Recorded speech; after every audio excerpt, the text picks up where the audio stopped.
not unpleasant Sunday. Makes a nice break from all the hot sunshine we've had lately to have a bit of a cool day. It's one of the nice things about the Irish summer is you do get these, just you're getting sick of the heat. You're reminded that you live in the northern hemisphere, and today is one of those days. So it's not cold. It's very pleasant. So welcome to all the new subscribers to the channel. There's been a lot coming in the last few days, and the last video I made, where I was pretty down in the wake of the non-easing of restrictions, shall we say, it put me in a bad frame of mind, and I felt like so many of us, I felt very down about it. And a friend of mine, a real life friend of mine, saw the video, and he was asking me about the influence of Freemasonry and all this. So there's a lot of misinformation about Freemasonry out there, and a lot of misunderstandings, and so this video will be predominantly about the Freemasonry in Ireland, and its part that plays in things like what we're going through at the moment. Now, you have to understand that Freemasonry is not all one thing. It's not one unified thing. There's different levels of Freemasonry in terms of how lodges have power. It's just like in, say, professional sports, you have, teams playing in the Leinster League in Ireland. You also have teams playing in the Champions League in Europe. So the same thing as Freemasonic lodges in every country. There are ones that don't have much power and the ones that have phenomenal power. Now, the first thing I want to say off the bat is the vast majority of Freemasons are not evil people. In fact, the vast majority of Freemasons are not even really that interested in the occult and stuff like that. It's basically a bunch of nerds and geeks who are trying to move up the social ladder. Now, there's five Masonic lodges in the town I live in, which goes to show you, and that's not including the Orange Order and the Ancient Order of Hibernians, and that just shows you the depth of Freemasonry in Ireland. It's still very powerful and very strong. It pretends it's not, and there's a lot of lodges have closed down the last 20 or 30 years, but they still have a huge influence. Now, the best way to describe in terms of governmental influence how Freemasonry works is if the prevailing dogma, whether it be capitalism, cultural Marxism, communism, that's like a software program. The infrastructure of the state, the senior civil service, the politicians, the NGOs, the quangos, they would be like their hardware, making it work, and the ones pushing the buttons would be the Freemasons, the ones like the operators. And that was always been their design ever since Adam Weishaupt invaded the French Orient, the French Orient in Paris about 1800. And the Illuminati, the Bavarian Illuminati, and that's all real, all really existed. And that story is all true. That they invaded the Grand Orient in Paris and turned Masonry from a kind of an artistic. See, Masonry before that was almost like the symposiums in ancient Greece. This is why Mozart and Haydn and people like that were members of the Vienna Lodge. It wasn't really about politics. It was more about philosophy and art and improving the lives of ordinary people. There was actually a lot of good stuff in it. Well, when Weishaupt and the Bavarian Illuminati took over the Grand Orient in Paris, as it says in the famous history of Freemasonry, the damage was already done. And it became a Republican-focused organization. And they were going to use Republican-type political systems to change countries away from monarchies. And they were very successful, in France, but in many countries. Now, the thing is, in Ireland, Freemasonry was very heavily associated with the civil service. There are parliamentary, particularly Dublin Castle, entrenched in there. There are parliamentary debates when Ireland was still in the Union in Westminster of Irish politicians literally imploring the British government to do something about the Freemasons in Ireland. And they said that There's even there was debates where they were saying, look, it may be a charity organisation in England and in Scotland, but in Ireland, Freemasonry is in every aspect of the state, particularly in the policing. And if you were a civil servant or a policeman, a Royal Irish Constabulary in Ireland, and you took an oath, you had to swear that you were not a member of any organisation or fraternity other than the Freemasons or the Freemasonic Brotherhood of Ireland. So you were strictly forbidden from joining any fraternity and brotherhood, except for the Grand Lodge of Ireland. You were allowed to join that. Now that tells you right there who the power is, the Grand Lodge of Ireland.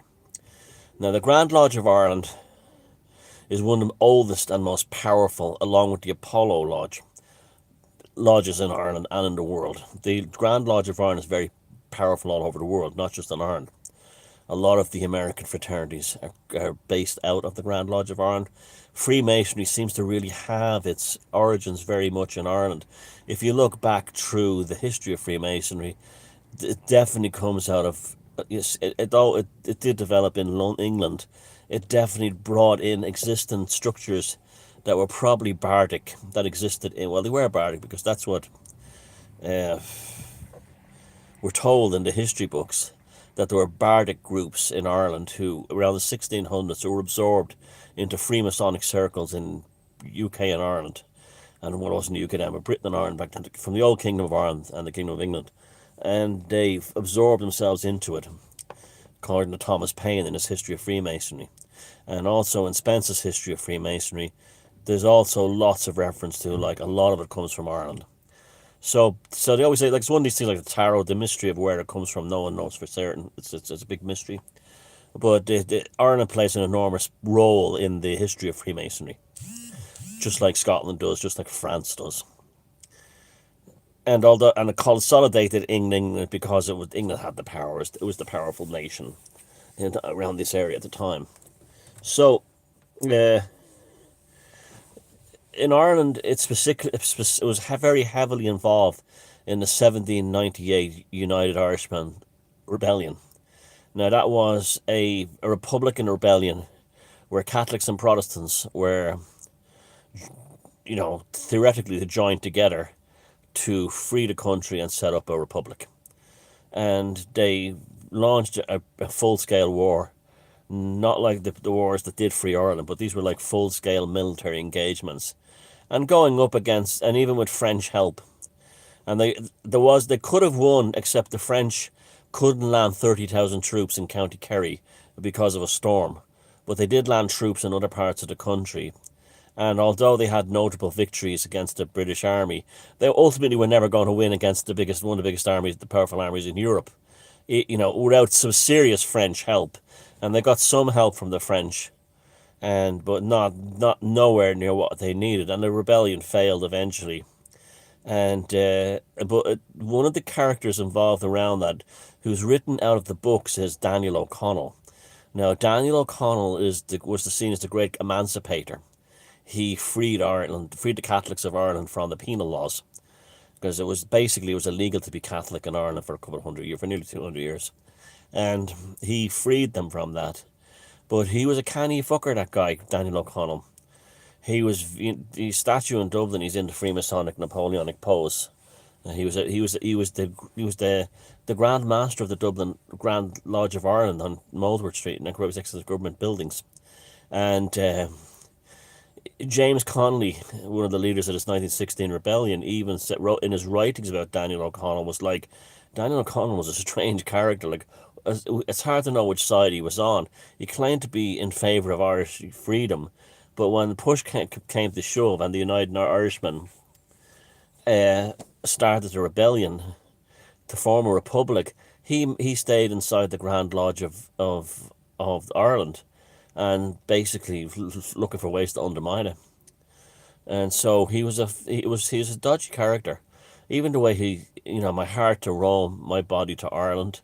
It was like, his carcass was given to the Irish, where his heart was really in a foreign power, Rome. It was very strange. And you go to this monument on O'Connell Street in Dublin, and it's loaded with all kinds of mad. It's a fantastic sculpture, by the way, but it's loaded with all kinds of esoteric and Masonic symbolism. If you watch my film Occult Dublin, I'll put a link to it below.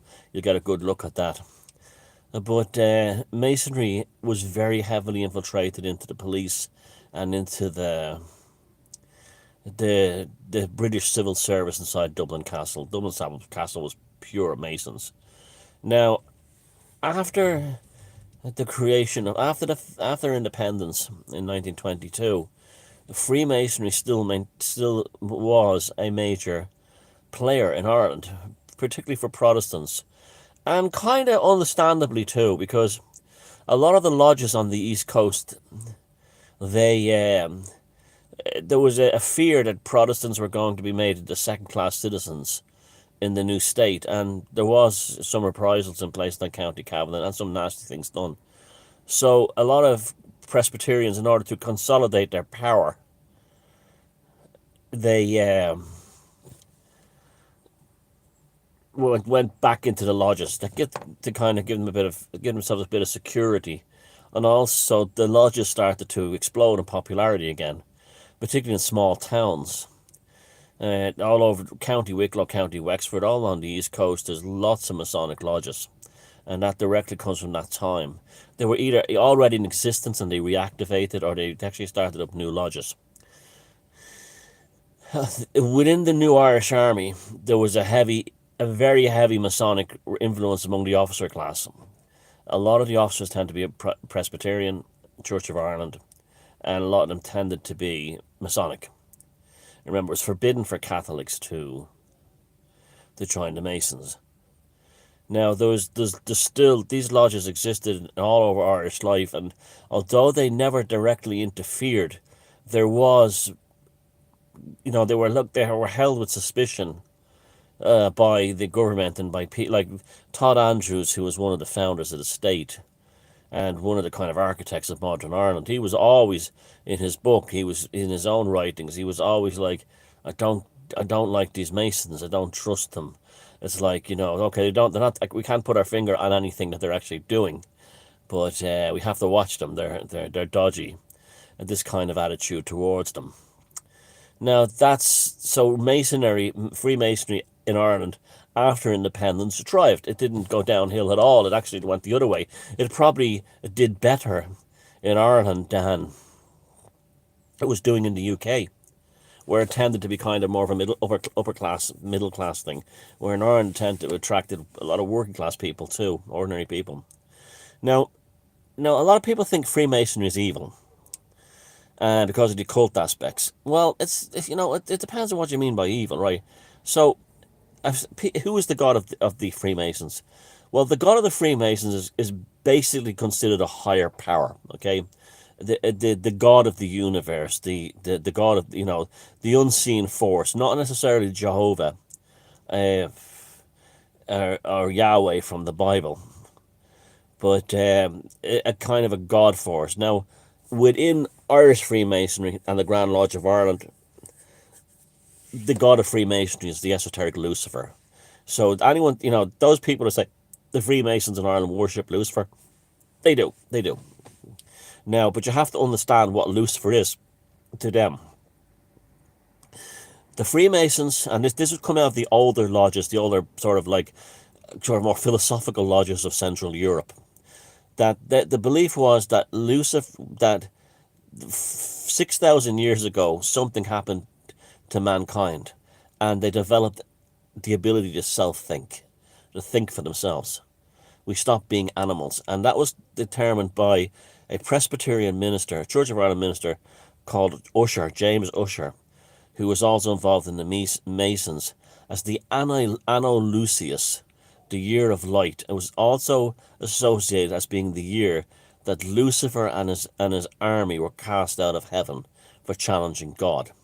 It's seen as the moment where human beings develop the ability to think for themselves and be autonomous without the need for a God looking after them. So the whole concept of God the shepherd, the good shepherd, that was all gone. They were all taking care of themselves. And so the Masons identify with the esoteric Lucifer. The belief is that Lucifer is the god of that. There's the god of the universe, which is, it could be Yahweh, it could be, Jehovah, or it could be just nothing, Adonai, but also there's Egyptian and Hermetic lodges who will say, well, it's Seth, or it's Ra, or this kind of thing. So it depends on it's just the name they frame it with. But the Grand Lodge of Ireland, specifically the eye at the pyramid, the eye, all-seeing eye is Lucifer. And means it sees in absolute, that's why it radiates light around it. There's lines around it radiating light that sees in absolute purity. There's no lie, nothing can hide from it. The foundation is that Lucifer represents a pureness, the purest thought, the purest pursuits, the purest path. And now, I'm not judging, by the way. I'm not a Christian, so he's nothing to me. But I'm just saying that that's what they do. Now, the Freemasons, if you walk up and say, "Do you worship Lucifer?" they'll deny it till the cows come home. But that's because they're not going to sit there and explain to you what Lucifer is. Most people think Lucifer is in the Bible. Lucifer doesn't even appear in the Bible. It's a mistranslation in the King James Bible of a Hebrew term. Lucifer is an Indo-European pagan god, but the mistranslated Lucifer in the King James Bible became a symbol of freedom and enlightenment. And this is the esoteric Lucifer. It was also picked up by theosophy as well. So Lucifer is a good guy in this world. He teaches man to think for himself and question things and be enlightened. And that happened at the beginning of the Anno Lucius, the year of light, 5,000-6,000 years ago. Now, so that's now they have the Apollo Lodge, and the Apollo Lodge worships, well, the god Apollo. But Apollo and Lucifer have a lot in common. They're very similar kind of archetypes, and so the same. It's just the same thing. An entity that represents absolute purity of thought, and there's no lie there. Now, what do I see the hands of Masonry all over what's going on now with the whole COVID thing? Fucking right I do. And you can take that to the bank, right at the highest levels. It's all the symbolism, the language, corona, the crown. It's all there, and I suspect that all the ones that have been picked in all the countries to represent, to be the COVID SARS, are all high-ranking Masons. So you were saying about them being the button pushers, and I can tell you for a fact that the bunch here in Ireland, they stink of the Grand Masonic Lodge of Ireland. They stink of it. I'm not going to name names, but they do. Now, what capacity are they working this in? The great work. The great work of the ages. And this is the belief that goes right back to the earliest days of Freemasonry, that there's a great work that has to be undertaken by the Masons to pick up and reassemble that which has been scattered. And the use of doing this is symbols. Now, to explain that into layman's terms, they have a belief that everything in society must be naturally destroyed every so often, and its ruins must then be reassembled into something new. And the process itself transcends language, and it transcends syntax in terms of how you would write it down and stuff like that. But what it doesn't transcend is symbolism. And this is why symbolism is so central to it. So you see the skull and crossbones a lot in Freemasonic imagery. That means death and resurrection, the destruction and creation of something new. And they refer to themselves as mother's sons, meaning they've killed their symbolic father, and their new father is the actual lodge. So a Freemason has a symbolic murder of his father. It doesn't literally kill them. I mean, it's a symbolic reform. To a right. The degrees that they ascend, most of those things, those degrees are a result of study and initiation. You get to the 33rd degree pretty fast from what I gather. It's not like an enormous journey to get there. It's like the Boy Scout proficiency badges. You'll get one eventually. When you get to the third, is there anything beyond the 33rd degree? Yeah, there is, absolutely. What is it? I haven't got a clue, but there's a belief having look, I know I've met quite a few Freemasons. I've asked to join Masonic lodges, and I I would not do. I don't join clubs. I don't join anything. I don't join political parties. I'm an independent lone gunman, but I've been guests in the lodges, and the libraries they have are absolutely spectacular. They're just unbelievable, the libraries. But having some of those books myself, well, I had some, I sold a few again, and you get the impression that what it takes to be a 33rd degree is fairly straightforward. It's fairly easy enough, but there's a whole canon of literature that doesn't seem to fall within those 33 degrees that would suggest that it represents something far greater. And this is when a lot of the Egyptian stuff comes into it. There seems to be no real focus upon Egyptology up until the 33rd degree. And then there's all this Egyptian stuff. So I reckon there's other degrees above that. And you are made under pain of death to not reveal them. I mean, they do things like they make you fall on a sword into the dark naked. And your friends will grab you just before the sword pierces your side. Lots of these kind of hazing rituals involved. So yeah, absolutely, I have no doubt about that. The Grand Lodge of Ireland is very heavily involved, as is the Grand Lodge of England, the Grand Lodge of Scotland, and you can look at all the countries where the biggie lockdowns are going on the most.